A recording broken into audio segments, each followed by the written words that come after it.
particularly in the criminal justice industry, it was refreshing to hear Mr. Wisdom's testimony, and he's the reason why I continue to do what I do on a day-to-day basis.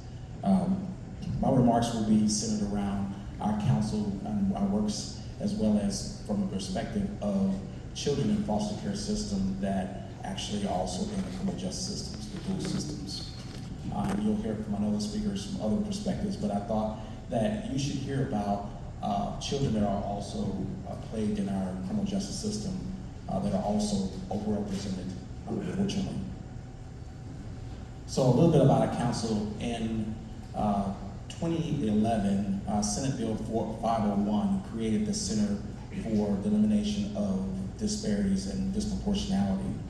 And that council, they formed 11 regional sites, interagency sites around the state of Texas that help to educate, network, collaborate, and help change that addresses overrepresentation of minorities, as well as children in the foster care system and child welfare, criminal justice, mental health, you name it. Those interagencies work with community partners in doing community engagement, seminars, looking at data to analyze overrepresentation of children and families. Unfortunately, in 2018, that particular agency lost funding from the state, and that overall arching agency was eliminated. However, in Dallas County, as well as a number of other counties, continue to work and continue to know that that was a need for us to continue to meet and work on collaboratively on those efforts. So even though we were not funded, we continue to meet on a quarterly basis since 2018. I took over the role as chair in 2019 after the chair that was a paid employee retired, but we continue to meet on a quarterly basis throughout the pandemic, throughout all the different changes on a volunteer basis. And we continue to meet even to this day and working on these particular objectives on addressing overrepresentation of children and minorities and families. So some of our main objectives is to collect data and share the data amongst ourselves, and to support one another in efforts to address this disproportionality. We also, seek collaboration with local government agencies as well as city agencies that will be able to support their efforts as well as our efforts to bring awareness to some of those efforts. And here recently, we launched on a venture to sponsor a equity conference, a racial equity conference that addresses holistic of all those different areas that agencies should be focusing on here in Dallas County and bringing exposure to those. And one of those inaugural efforts that we all was able to accomplish and we're very proud of is our journey toward Racial Equity Conference. And that conference, it was a 2-day conference on March the 31st and April 1st of this year. We're very proud that we had 17 key speakers from a wide spectrum of disciplines, mental health, physical health, education, juvenile justice, employment, all those different areas that addressed how minorities, particularly, are overrepresented in those systems, and how we can support those, how we can make change to the communities and families. And from that, we had over 250 virtual and in-person attendees at the conference. And on that Saturday, we had a very successful community event fair that featured over 300 attendees, and we had over 25 vendors from all over the state that supported us, that focused on workshops dealing with crime, that dealt with employment, that deal with mental health and physical health. And we were very proud of the community supporting that event. And we want to continue that in the years to come, to continue having these types of conferences and bring awareness to overrepresentation. So that's on the council side of representing the council that our program has been successful at. And I want to shift my main time, to talk about efforts in the criminal justice system. We know, just like any other system, that minorities are certainly overrepresented in the criminal justice system. And it's no different when it comes to children that are in foster care, that are referred to CPS, that we have a number of children that come into our care that are referred to us for criminal offense, but oftentimes when they come through the back door, they're also speaking to us about abuse, neglect, abandonment, about how they've been treated. And some of those kids are already in the CPS system, are already been referred, or in that system. Or we make a referral and inform them of those outcries.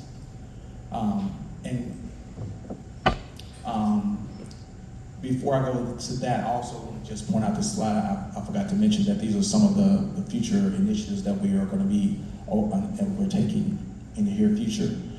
Even next week, we're going to be having a mental health awareness training, first day training next week for professionals, and then February, we should be having one for parents and guardians, and then we'll be working on our future equity conference here in August of next year. So in regards to foster children in the juvenile justice system, I wanted to share just a little bit of data with you, just to give you an idea of what those representations are. From 2020 to 2022, there were 55 youth that were at least listed as being adopted in foster care. That they maybe went through CPS, but they also were in adopted children. And you see that 80% of them are minorities. And also during that time, 33 youth were in foster care or in CPS custody. And you see that 85% are black, 9% are Hispanic, and 6% white. So you see the majority of children that we get that are in the criminal justice system is also in foster care are minority children. And even as of last month, we have 23 youth that are identified that are in foster care, and a majority of them are minority children. And any given time, we get children that are referred to us. At least 10% of them have had some kind of contact with CPS. And so we want to continue to collaborate with CPS to address those matters. We know that children that are referred come with a lot of issues that have to be addressed. And if they're already in the foster care system, and to now be in the criminal justice system can be overwhelming for that child and for that family. So one ways that we address that is in 2010, the Center for Juvenile Justice recognized that there is a need for collaboration from a national level that addresses this. And so that center created the crossover youth practice model. And we, as Dallas County, as well as other counties within the state and nationally, participate in that particular model to collaborate with CPS. And so with that collaboration, you see we do a lot of different practices to try to streamline the amount of intervention that we have with the family in those dual systems. And I won't read all those out to you, but I just want to let you know that we share data together, we share resources, and we try not to duplicate those services in both dual systems, with a common goal to reduce recidivism rate on our side, to not funnel the youth or family further into the criminal justice system, and also have better outcomes for children that go through the foster care system. And so we wanted to show that even though a child may be in the criminal justice system and in CPS, that we are working collaboratively and that we want to continue that work here in the future. If you'd like to get involved in our organization with the council, this is my contact information. If you want more information about the crossover youth practice model, you roll it up and give me a call or email me, and we'll be available to share more information with you because my time is up.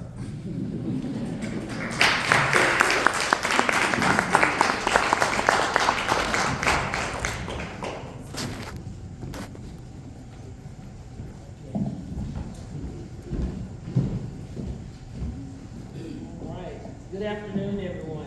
Good afternoon. Put this back up here because I can project. So, again, my name is Shoshonda Betts Williams, and I am here to talk to you about minority children in foster care and Dallas CASA.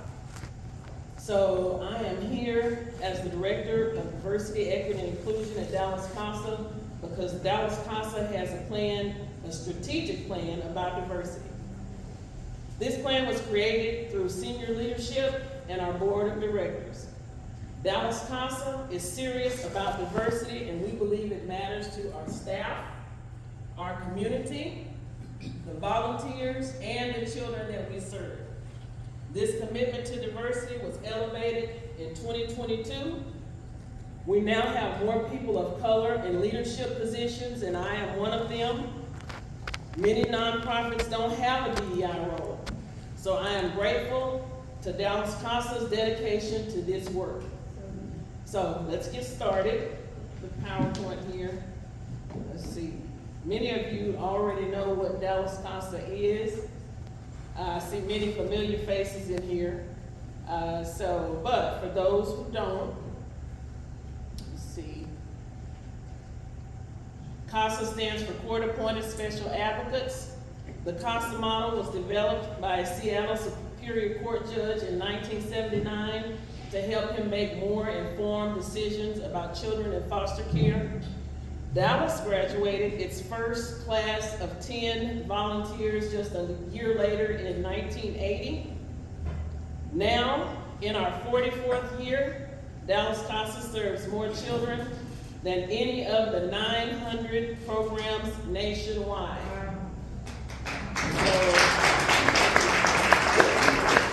Case appointments at 100%. For the past 4 years, Dallas CASA has been able to provide a volunteer advocate for 100% of cases in all 10 Dallas County courts that hear child welfare cases. Volunteer advocacy. CASA volunteers gather information and make recommendations that help judges decide the best possible outcomes for these children. CASA volunteers also receive supervisory support from professional staff. We also have advocacy throughout the cases. For many children in foster care, their CASA volunteer is the one constant that they have during a frightening and uncertain time. These cases could vary anywhere from 1 year, 3 years, 5 years, or more. We're on these cases until that child ages out or reaches permanency. Let's continue here. Okay. Now, Sheriff Beth stole a little bit of my thunder here, but I'm going to repeat it because I have heard that when people say the same thing over and over, sometimes it sticks better. So Black children make up 22% of the child population in Dallas County, but 44% of the children removed from their homes. However, only 15% of Dallas CASA's volunteers serving these children are Black. This is why we need more representation of Black volunteers, as shown in pie chart 1. Hispanic children represent 49% of Dallas County's child population and 35% of the children removed from their homes. However, only 13% of CASA volunteers are Hispanic. So, we need more Hispanic volunteers to represent these children as well, as seen in that middle pie chart. In 2022, we found that boys made up more than 50% of the children that we served. However, only 17% of our applicants are men. We need more good men, as seen in that last pie chart. So overall, we just need more representation of diverse volunteers. I'll go to the next one here. Why do we have disproportionality? Well, it could be because of bias amongst reporters, like unconscious bias, such as stereotypes and opinions about other groups. It could be implicit bias.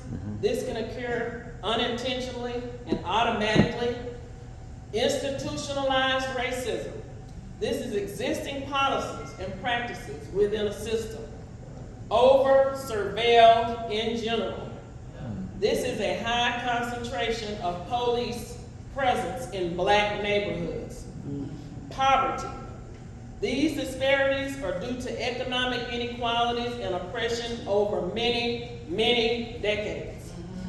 Lack of cultural competency amongst reporters, like law enforcement, medical staff, teachers, and so on and so forth. Okay, so let's see. Okay, there we go. So we just talked about why. So now let's look at the sources. Through research from our disproportionality team, we now know who the top reporter is for black children. If you look at it here closely, you can probably see it there. The top reporter for black children in 2019 was law enforcement. In 2020, it was law enforcement. And in 2022, it was also law enforcement. And the percentages did not go down. Black neighborhoods are over-surveilled in general. Should there be more training at the academy level?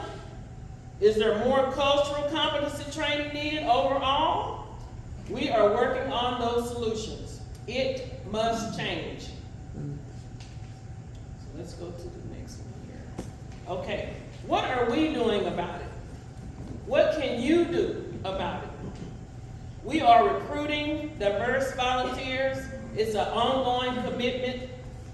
We have recruiting events called Blacks for CASA, Hispanics for CASA, Men for CASA on an ongoing basis. We are seeking out diverse groups and other black organizations to speak about, to tell people about CASA. We're hiring diverse staff across the board. It's part of our strategic plan.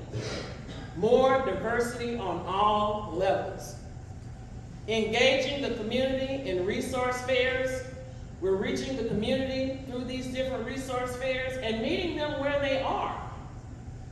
Cultural competency training for staff and volunteers. Numerous trainings throughout the year for our staff and volunteers.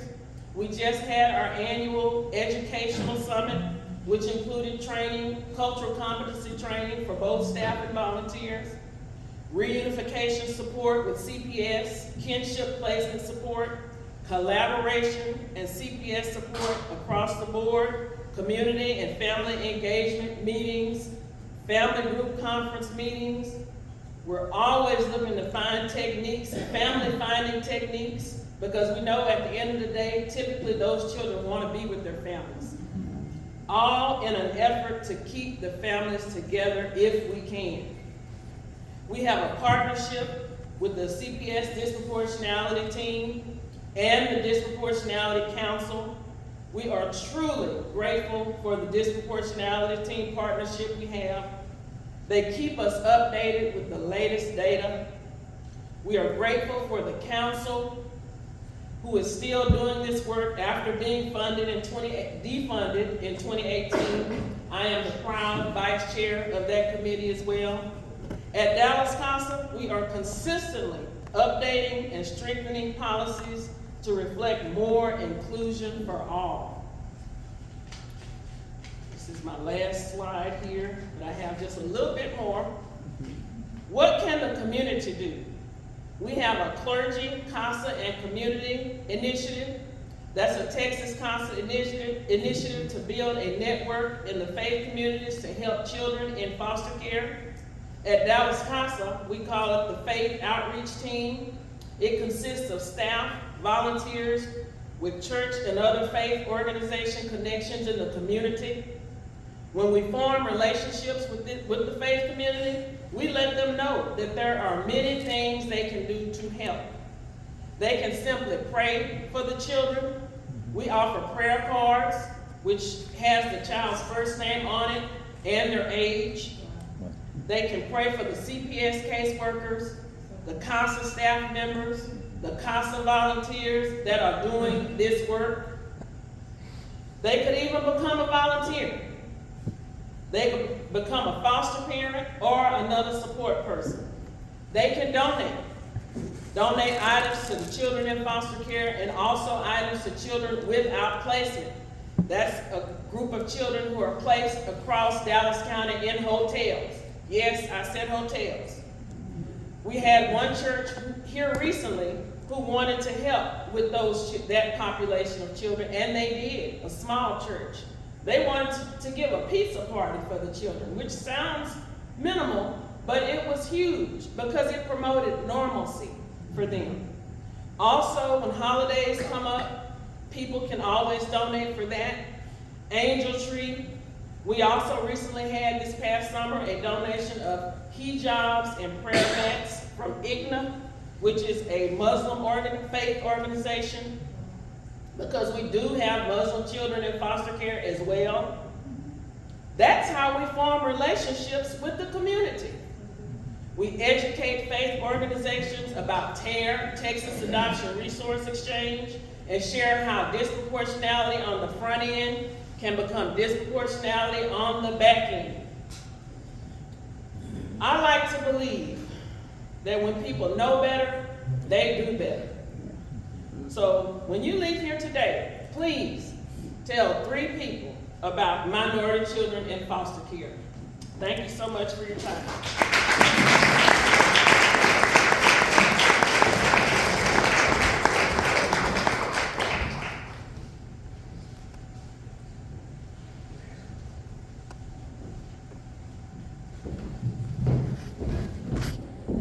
Good afternoon, everyone. Good afternoon. My name is Nora DeWitt, and I am with Empower. And I know that there's been a lot of buzz about Texas foster care. Texas foster care is transitioning. It is transitioning from DFPS to what's called single source continuum. So Empower, who are we? We are a child welfare collaborative focused on meeting the unique needs of children in Texas, but we're also wanting to work with families in their own communities. We want to work with kids with the services that are available around them. We are not looking to place kids out of the region. We want kids to remain here in the DFW Metroplex. And so far, we have been very successful in doing that. We launched stage 1, September 1, 2023. And we had a big task ahead of us. When we launched stage 1 in 2023, September 1st, 2023, we took over intake and placement. The Department of Family and Protective Services has historically had intake and placement as well as casework services. Casework services, as you heard earlier, will be transferring to Empower March 1st, 2024. So at this time, we are just doing intake and placement. And so far, we have been very successful. We have been able to maintain 82% of the kids that have come to us for intake and placement in the DFW Metroplex area. And that is phenomenal. So I just want to introduce you also to the rest of some of the Empower leadership team that's here with me today. I'm going to ask them to stand, and I'm going to introduce you to our team. So first of all, I'm going to introduce you to Bridget Agnew. She's getting ready to stand up. She's the independent specialist. I'm going to introduce you to Ashley Burton, who is our community engagement specialist.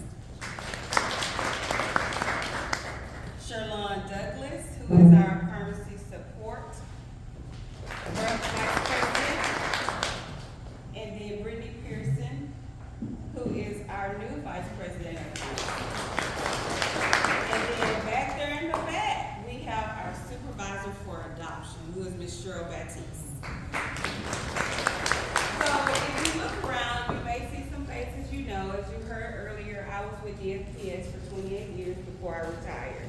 So I'm going to do something that is very interactive, because as you heard earlier, Dr. Royce West said, don't get nowheres tired. I'm not nowheres tired. I'm here to continue the work. And so what I'm going to do, because I see so many familiar faces, I'm going to ask you to stand up if you've ever worked with me in any capacity. So, as you can see, this is our community. Look around. Thank you all for standing. I have worked with so many people in this community, and I bring that experience with me to Empower. I think it is important that people that come to Empower understand what the mission and the vision and the value is. We want to work with the community.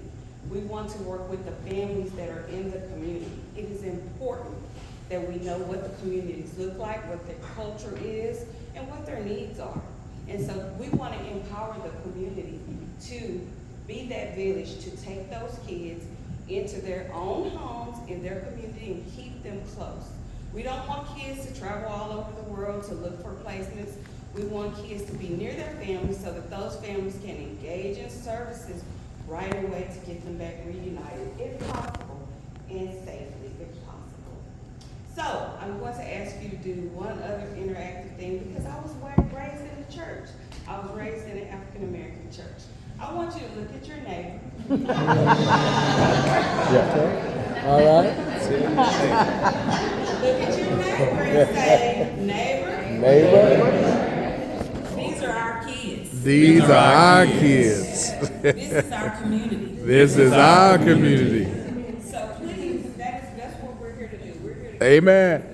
And I need you to make sure that you understand that that's our goal. That's what we're here to do. These are the counties that we currently cover for intake and placement only.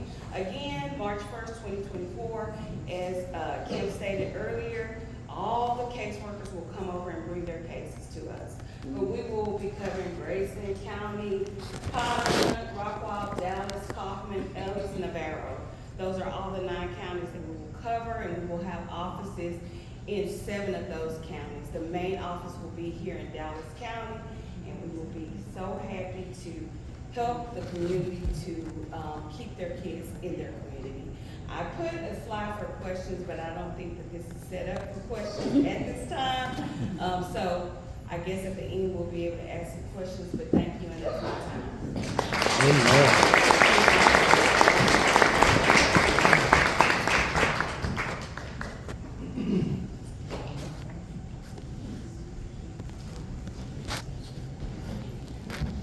So I don't think I need a microphone either, right? Everybody can hear me. I talk loud all day, every day. And unfortunately, I walk around because I sit down most of the day. So for those who don't know me, I'm Delia Gonzalez. I'm the judge of the permits court in Dallas County. And here's what we do. I hear cases all day where kids are, as Senator West called them, wards of the state. So what does that mean? They are not with family. They are permanently in the custody of CPS, and it is my job to help them exit care successfully. What does that mean? That could mean re-engaging families. I have some kids that are re-engaging with parents now. I have a mom, I heard her case today. She got 4 kids. They're amazing. We can't get her stable housing because of her background. Get me some stable housing, let's get these babies to you. And you know what? Every time I see her, she's trying, and she's trying, and she's trying. She needs to be connected to the appropriate people, and I do that as often as I can. I have kids who are adopted. I have kids that exit foster care as an adult. We call it aging out of foster care. And I say this all the time, and I say this to my kids in court, just because you age out of foster care does not mean it's a death sentence for you. You can be productive, you can have a job, you can be in college, you can do whatever in the world that you want to do. Because the permanency court is here to support you. And we do all sorts of things for my kids that are over 16, all the time. We do job training skills, we do life skills, we do the college program, we have PAL dockets, we do so much for them. Because they are part of our community. Friends, they exited from their biological families and went into foster care in our community. They stay in our community. They grow up and become part of our community. And I don't know about you, but I want them to be a successful part of our community. And so how do we do that? We have to engage our kids. We have to find resources that are available for them. We have to love them until they love themselves. We have to give them grace, because I have no idea what it would be like to live their life. I hear it all the time, but I could walk in their shoes. But what I know is that Judge Gonzalez is going to help you. And so I wanted to give you a couple numbers, because I know that the topic is closing the gap, right? Supporting and fostering minority adoptions. And so in my court this year, we had 58 adoptions so far, and we're November 2nd. And 28 of those kids are African American kids. 13 of those kids were Hispanic kids. Out of the permanency court supporting other courts getting kids adopted out of the foster care system, we helped 25 kids get out of the foster care system. 18 of those were African Americans and 4 were Hispanic. Wow. And that's not even the numbers of what we do to get kids with families. We have kids going to families all the time. And our families need support. You know, Senator West said it really great. We have to support our families. They are the cornerstone of what's going to take to raise the children. Because I don't know about you, but I really like the old school thinking. It takes a village to raise kids, right? We've got to go back to basics, in my opinion. And it takes a village. And guess what, friends? Y'all are the village. I'm the village. The churches are the village. DFPS is the village. Empower is the village. Everybody, you're all part of the village, and we have to help. So how do you do that? Well, Ms. Williams said it today. Go tell 3 people what you learned today. I'm going to challenge you to do something else. Get a list of your resources that you have. Go talk to the parishioners. Go talk to your friends. Go talk to your neighbors and say, guess what? We need more foster homes. And not only do we need foster homes, we need people who love our kids. Right. Because part of the reason why kids got sent away is because we didn't have enough homes for them. If we have homes for them, guess what? They get to stay here. More families. If you have families or know of families that have kids in foster care and they want to get their grandbabies or their cousins or their second cousin, third cousin, and they're like, we don't want to deal with DFPS, right? Because that's a thing. Encourage them.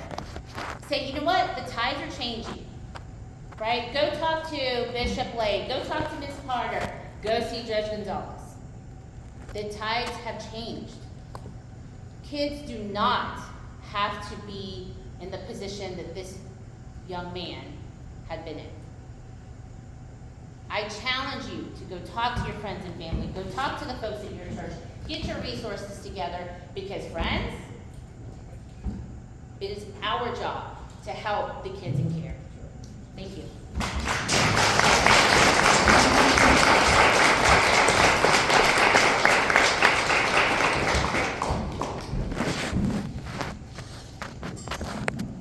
In my world, we say amen. Amen. Right there. Well, hello, my name's Eric Porter. First of all, I'm an adoptive dad. We have a house full of teenagers. Our oldest is 20, and then 4 teenagers, and 1 is 12. We have 4 biological. 2 of them are adopted from Dallas County foster care. One's 16, one's 15. They're African American, so I've got to learn how to do hair and skincare. And nobody told me that the box braids were going to be like 6 times the cost of my haircut. You know what I'm saying? So we just got that done this week. She looks beautiful, beautiful young lady right there. Guys, we want to do some thank yous. Thank you guys for flying in from parts of the state here, from driving in. I know we got Dallas County Child Welfare Board is here, Dallas County Dispro and Disparities Council members. Special thank to our pastors in the house right here. That's the group I hang out with. Where my pastors at? Right there. Your pastor. Give it up for our pastors right here. DFPS State Office Leadership Team, thank you guys for being here. Pastor Lewis with the Lighthouse Church that hosted us. See, I think he snuck out because I'm trying to give him props, right? But he's back in the kitchen. Give it up for Pastor Lewis right there. One of my pastors is here, Pastor Becky Hennessy right here. Raise your hand, Pastor Becky. She's at Trinity Church in Cedar Hill. Listen to this. We've been working with our team. I lead a ministry called Backyard Orphans where we recruit churches to do foster care, adoption, and support. Okay? And at their church this fall, 21 families said they're interested in fostering and adopting. Come on. So we're helping. We're getting there. Listen, there's a lot of great information, a lot of challenging thoughts and statistics that were done today. And how do you close something like this? You know, how do you get one thought? And it is that word. What is one thing? Everybody say one more. One more. Everybody say one more. One more. What is one more thing that we can do? Have you ever heard of the 212 principle? The 212 principle is this: is water at 211 degrees is super hot. But when you crank it one more degree to 212, it becomes boiling. And it produces steam.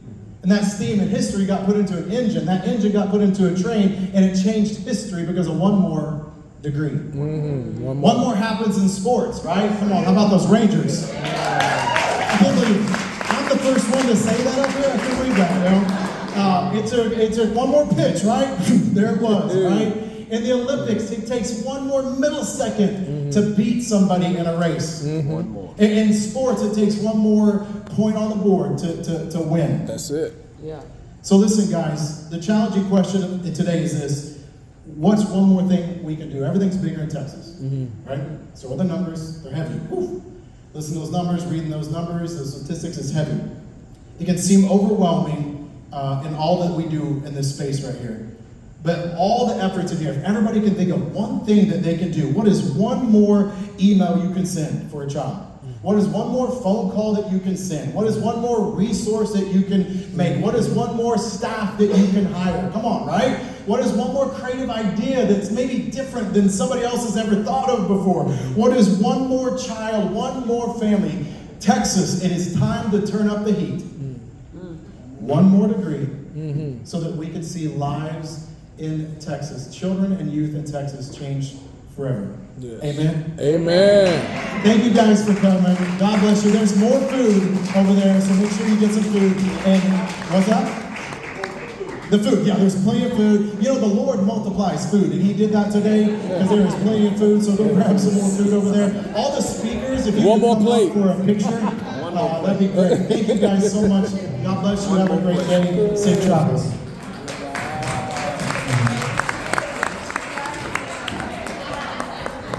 Mr. Blake's back there. I saw him. Hey, family. That's Dr. King over there, y'all. The dream continues.